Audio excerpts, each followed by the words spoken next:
சேச்சன் republic, சேச்சன் army. இப்போ Russia கூட பெரிய அளவு இராணுவ பலத்தில் சேச்சன் ஆர்மி அப்படிங்கிறது உக்ரைன் போராட்டத்தில் ஈடுபட்டு இருக்காங்க. ஆனால் அந்த சேச்சன் ஆர்மி இல்லாட்டி சேச்சன் ரிப்பப்ளிக் எதிராக ரஷ்யாவுக்கு எதிராக சேச்சன் ரிப்பப்ளிக் இப்படி ஒரு காலகட்டம் இருந்தது. சொல்லப்போனால் முதல் சேச்சன் யுத்தம், இரண்டாவது சேச்சன் யுத்தம் அப்படின்னு சொல்லி 2 யுத்தங்கள் நடைபெற்றது. அதில் குறிப்பாக இந்த 2வது யுத்தத்தின் போது யார் தெரியுமா அதிபராக இருக்காங்க? புட்டின் அவர்களுடைய அந்த நற்பெயருக்கு ஒரு களங்கம் ஏற்படுகிறது, குறிப்பாக அந்த நீர்மூழ்கி கப்பல் மூழ்கும் போது. அடுத்ததா 2002 யாருமே எதிர்பார்க்காத வண்ணம் புட்டின் அவர்கள் ஒரு முட்டாள்தனத்தை செய்கிறாரு. மறுபடியும் அவருடைய பெயர் வீழ்ச்சி அடைகிறது. இது புட்டின் பாகம் 5. அன்பு தமிழஞ்சங்களுக்கு தமிழ் பொக்கிஷத்தின் வணக்கங்கள்.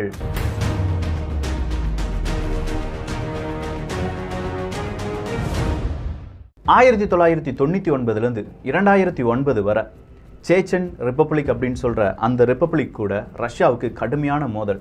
சொல்லப்போனால் செகண்ட் சேச்சன் வார் அப்படின்னு கூட சொல்லுவாங்க. ஸோ செகண்ட் சேச்சன் வார் அப்படின்னு சொல்லும்போது அப்படின்னா முதல் சேச்சன் யுத்தம் எப்போது நடைபெற்றது? 1995-96 பாரிஸ் எல்ஸ்டீன் அப்படிங்கிற அந்த அதிபர் முன்னாடி தான் அந்த போர் அப்படிங்கிறது நடக்குது. அது சாதாரண போராக இல்லை. அங்கே இருக்கக்கூடிய லோக்கல்ஸ், சாதாரண மக்கள் இருக்காங்க பார்த்தீங்களா, அந்த மக்கள் தான் சேச்சன் ஆர்மிக்கு எதிராக போராடுறாங்க. போரிஸ் எல்ஸ்டீன் அவர்கள் சேச்சன் ஆர்மியை எதிர்த்து அவங்களுடைய படையை அனுப்புவதற்கு, ரஷ்யாவினுடைய படையை அனுப்புறதுக்கு ரொம்ப பெரிய அளவு தயங்குகிறார். இந்த தயக்கமே போரிஸ் எல்ஸ்டீன் அப்படிங்கிறவருக்கான அந்த வீழ்ச்சியாக பார்க்கப்பட்டது. 1999 கர்ஜிக்கும் சிங்கமா புட்டின் அவர்கள் அதிபராக வந்தாலும், 2000வது வருடம் அதிபராக உண்மையிலே பதவியேற்றாலும் 2001-2002 சேச்சன் அப்படிங்கிற அந்த ஆர்மி மேலே கடுமையான தாக்குதலை நடத்துகிறார் புட்டின் அவர்கள். ஒரு கட்டத்தில் சேச்சன் ரிப்பப்ளிக் என்ன நினைக்கிறாங்கன்னா, புட்டின் அவர்களை இப்படியே விட்டால் சரி வராது, அவருக்கு சரியான பாடம் புகட்ட வேண்டும் அப்படின்னு சொல்லி பெரிய அளவு ஒரு பிளானை போடுறாங்க. இந்த பிளானுக்காக கடுமையாக உழைக்கிறாங்க சேச்சன் ஆர்மி. ஒவ்வொரு இடத்தையும் ஒவ்வொரு நிமிடத்தையும் அவங்க கணக்கு போடுறாங்க.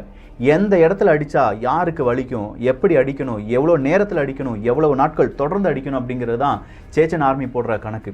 இதுக்காக சேச்சன் ஆர்மியில் பல நபர்கள் ட்ரெயின் செய்யப்படுறாங்க. பல நபர்கள்னா 100க்கும் அதிகமான நபர்கள். அப்படி ட்ரெயின் செய்யப்பட்ட நபர்களில் 50 பேர் மட்டும் செலக்ட் செய்யப்படுகிறார்கள். இந்த 50 பேர் என்ன மாதிரியான ஆப்ரேஷன் செய்ய போகிறாங்க? அவங்க செய்கிற ஆப்ரேஷன் வழியாக ரஷ்யாவே கொஞ்சம் நாட்களுக்கு பயந்து நடுங்குகிறது. அடுத்ததான் நாமளா இருப்போமோ அப்படிங்கிற ஒரு பயம் உள்ளூர ரஷ்ய மக்களுக்கு வருகிறது. பாகம் 2, 3 எல்லாமே ரஷ்யாவில் அடிக்கடி நிகழும் குண்டு வெடிப்புகள் அப்படிங்கிறத நம்ம பார்த்தோம். குண்டு வெடிப்புகள் ஒரு பக்கம் இருந்தாலும் அடுத்ததான் நடந்த மனிதர்களை கேடயமாக பயன்படுத்தக்கூடிய ஒரு விதமான போர் யுக்தி. அந்த போர் யுக்திக்கு தயாராகிறது சேச்சன் ஆர்மி. அந்த யுக்தி வழியாகத்தான் புட்டின் அவர்களுக்கு ஒரு களங்கம் அப்படிங்கிறது ஏற்படுத்தப்படுகிறது. கரெக்டாக அக்டோபர் மாதம் 23ஆம் தேதி 2002 மிக முக்கியமான ஒரு தியேட்டர் அப்படிங்கிறது ஒரு நாடகம் அங்கே நடந்துட்டு இருக்கு. ரஷ்யாலேயே மிகப்பெரிய ஒரு தியேட்டர் அப்படின்னு சொல்லலாம். அந்த நாடகம் நடைபெறக்கூடிய தியேட்டர் டுப்ரோகா தியேட்டர் அப்படின்னு சொல்லுவாங்க. அந்த நாடகத்தினுடைய பெயர் நோடு ஓஸ்ட் அப்படிங்கிறது தான். ஸோ டுப்ரோகா அப்படிங்கிற அந்த தியேட்டரில் கிட்டத்தட்ட 800-900 நபர்கள் இருக்காங்க. எல்லாமே ரியல் நாடகத்தை பார்க்குறதுக்காக காத்து நிற்கக்கூடிய நபர்கள், அந்த நாடகத்தில் நடிக்கக்கூடிய நபர்கள், அந்த நாடகத்துக்கு இசை கோர்க்க வந்தவர்கள், இல்லை பெரிய பெரிய விஐபி, வெளிநாடுகள்லேருந்து வந்த நபர்கள், குழந்தைகள் அப்படின்னு சொல்லி 800-900 நபர்கள் எல்லாருமே நாடகத்துக்காக தயாராகி கொண்டிருக்காங்க.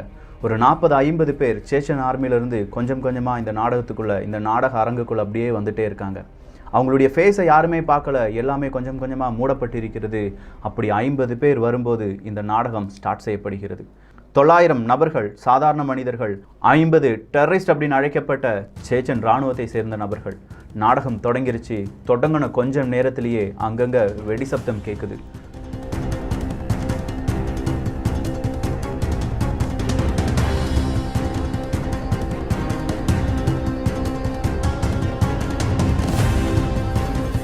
துப்பாக்கி சப்தம் கேட்குது, அலறாங்க.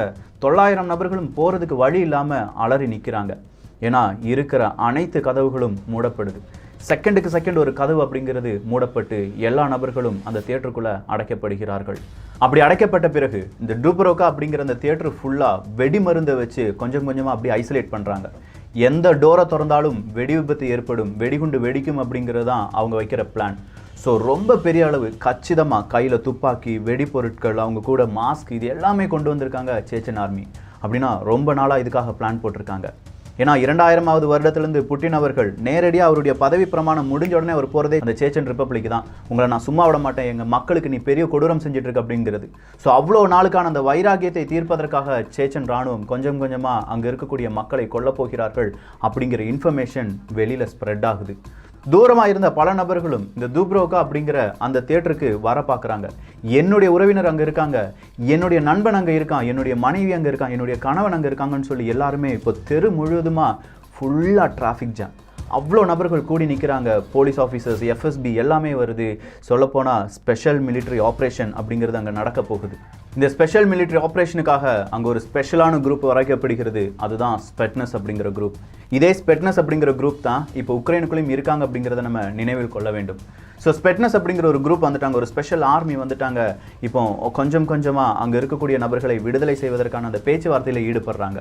அப்படி பேச்சுவார்த்தையில் ஈடுபடுறதுக்கு முன்னாடியே ஒரு 100லேருந்து 120 நபர்களை விடுதலை செய்கிறார்கள் இந்த சேச்சன் அப்படிங்கிற அந்த போராளிகள்.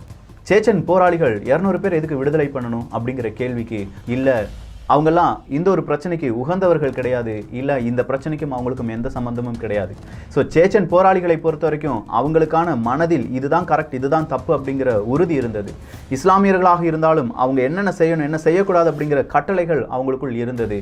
ஸோ ஃபாரினர்ஸ், 12 வயதுக்கும் குறைவான குழந்தைகள், பெண் குழந்தைகள், பெண்கள், கர்ப்பிணிகள் இப்படின்னு சொல்கிற எல்லாரையுமே அவங்க என்ன செஞ்சாங்க, விடுதலை பண்ணுறாங்க. எந்த பேச்சுவார்த்தையும் நடத்தப்படவில்லை அப்படிங்கிறதும் இங்கே குறிப்பிடத்தக்கது. 57 மணி நேரம் கடக்குது. 57 மணி நேரமும் ரஷ்யாவினுடைய அரசாங்கம் சார்பாக பேச்சுவார்த்தை அப்படிங்கிறது நடைபெறலை. இதுக்கெல்லாம் காரணம் யார் தெரியுமா? இதே புட்டின் அவர்கள் தான். புட்டின் அவர்கள் ரொம்ப சர்வசாதாரணமாக இதை நினைச்சிட்டாரு. இந்த சேச்சன் அப்படிங்கிற இந்த போராளிகளை நம்ம என்ன செஞ்சிடலாம், நம்முடைய வழிக்கு கொண்டு வந்துடலாம் அப்படிங்கிறது தான் அவர் போட்ட தப்பு கணக்கு. கொஞ்சம் நாட்கள் செல்ல செல்ல இங்கே இருக்கக்கூடிய மக்கள் அப்படியே அலறாங்க. அதாவது வெளியிலேருந்து பார்க்கக்கூடிய மக்கள் அப்படியே அலறாங்க. அப்படி அலறும்போது தான் திடீர்னு பார்க்கும்போது அங்கேருந்து துப்பாக்கி சவுண்டு கேட்கும். ஏன்னா இப்படி அலறக்கூடாது, சைலண்டாக இருக்கணும் அப்படிங்கிறதுக்காக சேச்சன் ரிப்பப்ளிக் அப்படிங்கிறவங்க என்ன செய்வாங்க, கதவுகளில் பார்த்து துப்பாக்கி வச்சு சுடுவாங்களாம். ஸோ வெளியில் இருக்கிறவங்க எல்லாருமே சைலண்டாக இருக்காங்க, உள்ளே இருக்கிற எல்லாருமே சைலண்டாக இருக்காங்க. இப்போ ஸ்பெட்னஸ் அப்படிங்கிற அந்த குரூப் எப்படி ஆப்ரேஷனை செய்ய போகிறாங்க? அதுவும் புட்டின் அவர்கள் நம்ம பேச்சுவார்த்தையெல்லாம் ஈடுபட வேண்டாம், அவங்களை அழிக்க வேண்டும் அப்படிங்கிற ஒரு உத்தரவை மட்டுமே பிறப்பிக்கிறார். அப்படி அழிப்பது சாதாரண விஷயம் கிடையாது. ஏன்னா சிக்கி இருப்பது 600 நபர்கள், சுற்றி இருப்பது 50 போராளிகள், வெல் எக்யூப்மெண்ட்ஸ். எப்படி காப்பாற்ற போகிறோம் அப்படிங்கிற ஒரு ப்ளூ பிரிண்ட் என்பது வரையப்படுகிறது. எந்தெந்த இடத்து வழியாக காற்று போகுது, எந்தெந்த இடம் வழியாக கதவுகள் இருக்குது, எந்த இடத்துல ஜன்னல்கள் இருக்குது, எந்த இடத்துல சீக்ரெட் கதவுகள் இருக்குது அப்படிங்கிற ஃபுல் அந்த பில்டிங்கினுடைய ப்ளூ பிரிண்டை ஸ்பெட்னஸ் அப்படிங்கிற ஸ்பெஷல் ஆர்மி கையகப்படுத்துகிறது. அப்படி கையகப்படுத்தின உடனே ஒரு உத்தரவு பறக்குது. அந்த உத்தரவின் அடிப்படையில் வெளியில் டேங்கர் லாரிகள் வருகின்றன. அந்த டேங்கர் லாரிக்குள்ள நிறைய கேஸ் இருக்குது. ஆனால் இந்த கேஸ் ஏன், எதற்கு, இந்த கேள்வி அதை சுற்றி இருந்து பார்க்கக்கூடிய நபர்களுக்கு இருக்குது. ஒவ்வொரு நபர்களும் கையில் அப்படியே அழுகையுடன், ரொம்ப பெரிய பிரார்த்தனையுடன் உறவினர்கள் காத்துட்டு இருக்காங்க அப்படிலாம் சொல்லும்போது அங்கே இருக்கக்கூடிய பல நபர்களும் எவ்வளவு பணம் வேணாலும் தரோம், எங்கள் உறவினர்களை காப்பாற்றுங்க அப்படிங்கிற கூக்குரலையும் உயர்த்து வருகிறார்கள். ஸோ இந்த மாதிரி மக்கள் எல்லாருமே ரொம்ப கேள்விக்குறையுடன் இருக்கும்போது தான் அந்த டேங்கர் லாரியில் இருக்கக்கூடிய கேஸ் அப்படிங்கிறது இந்த தியேட்டருக்குள்ளே அனுப்பப்படுகிறது. ஒவ்வொரு வென்டிலேட்டர் வழியாக அனுப்பப்படும் போது மக்கள் எல்லாருமே நினைக்கிறாங்க கண்டிப்பாக இந்த கேஸ் வழியாக நல்லது நடக்க போகுது அப்படின்னு சொல்லி. அதுக்கு முன்னாடியே பல நபர்களை கொள்கிறார்கள், பல நபர்கள் உயிரிழக்கிறார்கள் அப்படிங்கிற செய்தி எல்லாமே வெளியில் வரும்போது மக்கள் பேனிக் ஆகுறாங்க. இந்த கேஸ் கரெக்டாக போகிறது அக்டோபர் மாதம் 26ஆம் தேதி. அப்படி கேஸ் உள்ளக்க போன உடனே மறுபடியும் இந்த ஸ்பெட்னஸ் அப்படிங்கிற குரூப் நிறைய ராணுவ வீரர்கள், நிறைய ஆர்மி ஃபோர்ஸோடு சேர்த்து உள்ளக்க போகிறாங்க. அங்கே இருக்கக்கூடிய அத்தனை சேச்சன் போராளிகளையும் கொன்று குவிக்கிறார்கள். சொல்லப்போனால் துப்பாக்கியால் சுட்டு வீழ்த்துகிறார்கள். இப்போ 50 நபர்கள் தானே இறந்துருக்கணும், ஆனால் இறந்தது எவ்வளோ தெரியுமா? 130 நபர்கள். அந்த 130 நபர்களும் அங்கே பிணை கைதிகளாக பிடிக்கப்பட்டவர்கள். அது இல்லாமல் 50 போராளிகள் அப்படின்னு சொல்லி 180 நபர்கள் இறந்ததாக ரஷ்யாவினுடைய ஊடகம் சொல்லுகிறது. இதை கேட்டுடன் எல்லாருக்குமே ஷாக். என்னடா 130 நபர்கள் இறந்துட்டாங்களா? ஆல்ரெடி ஒரு 200-300 பேர் தான் இருந்திருப்பாங்க, மீதம் இருக்கும் நபர்கள் கொஞ்சம் கொஞ்சமாக ரிலீஸ் பண்ணிட்டாங்க. ஸோ எப்படி இறந்தாங்க அப்படின்னு சொல்லி பார்க்கும்போது தான் ரஷ்யா செஞ்ச கேவலமான ஒரு யுக்தி வெளியில் வருது. அவங்க அனுப்பின மயக்க மருந்து உண்மையிலே மயக்க மருந்து கிடையாது. மயக்க மருந்தை விட 10 மடங்கு அதிக வீரியம் இருக்கக்கூடிய கேஸ். அந்த கேஸை சுவாசித்த மக்கள் அந்த தியேட்டருக்குள்ளே அவ்வளோ வெறுப்புடன் இல்லை அவ்வளோ டென்ஷனுடன் இருந்த மக்கள் அதை சுவாசிக்க வாமிட் எடுத்து, ரத்த வாந்தி எடுத்து அவங்களால சுவாசிக்க முடியாமல் மனிதர்கள் இறந்து விடுகிறார்கள்.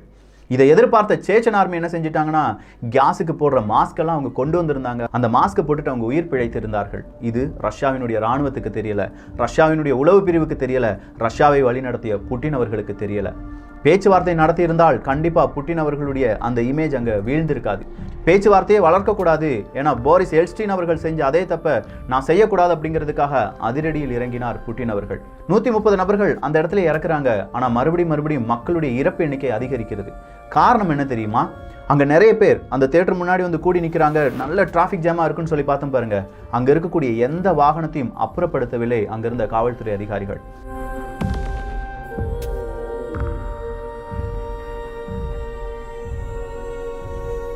அதற்கான உத்தரவும் பிறப்பிக்கப்படவில்லை. ஸோ மக்களை காப்பாற்றுவதற்காக வர வந்த ஆம்புலன்ஸ் எல்லாமே ரொம்ப டிலேயாக வருது. தேவையான உபகரணங்கள் எதுவுமே சரியான நேரத்துக்கு வந்தடையவில்லை. இது எல்லாமே சேர்ந்து மக்களுடைய அந்த உயிரை கொஞ்சம் கொஞ்சமாக குடிக்க ஆரம்பிக்குது.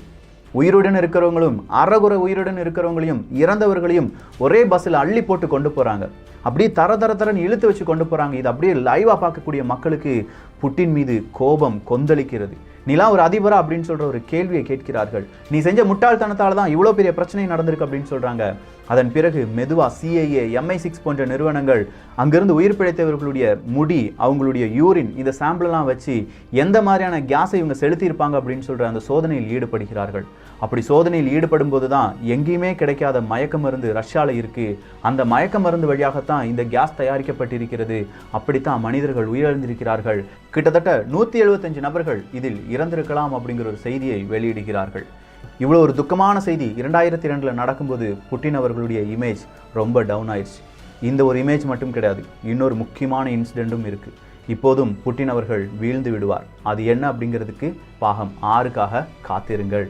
ஸோ நான் முதலே சொன்ன மாதிரி தான் இது புட்டினுடைய வாழ்க்கை வரலாறு, புட்டினுடைய அரசியல் வரலாறு, எல்லா வரலாறையும் தெரிந்து கொள்கிறோம். முதல் 3 பாகத்தை பார்த்த உடனே புட்டின் அவர்கள் நல்லது செஞ்சார் அப்படின்னு சொன்னவங்க இந்த 2 பாகத்தையும் பார்த்த பிறகு புட்டின் அவர்கள் ஏதோ தவறு செய்கிறார் அப்படிங்கிறதும் புரிஞ்சிருக்கும். அடுத்தடுத்த பாகங்களில் இன்னும் பல ட்விஸ்ட் இருக்குது. அவர் உலக நாடுகளுக்கு எப்படி சிம்ம சொப்பனமாக மாறினார் அப்படிங்கிறது எல்லாமே வரக்கூடிய பாகங்களில் தான் இருக்க போகிறது. ஸோ ஓவராலாக இந்த ஒரு பதிவை குறித்துள்ள உங்களுடைய கருத்துக்கள் இங்கே வரவேற்கப்படுகின்றன. எல்லோரும் தமிழ் பட்சத்தில் இணைந்திருங்கள். நல்லதை பகிர்ந்து நல்ல சமுதாயத்தை உருவாக்குவோம். நன்றி, வணக்கம்.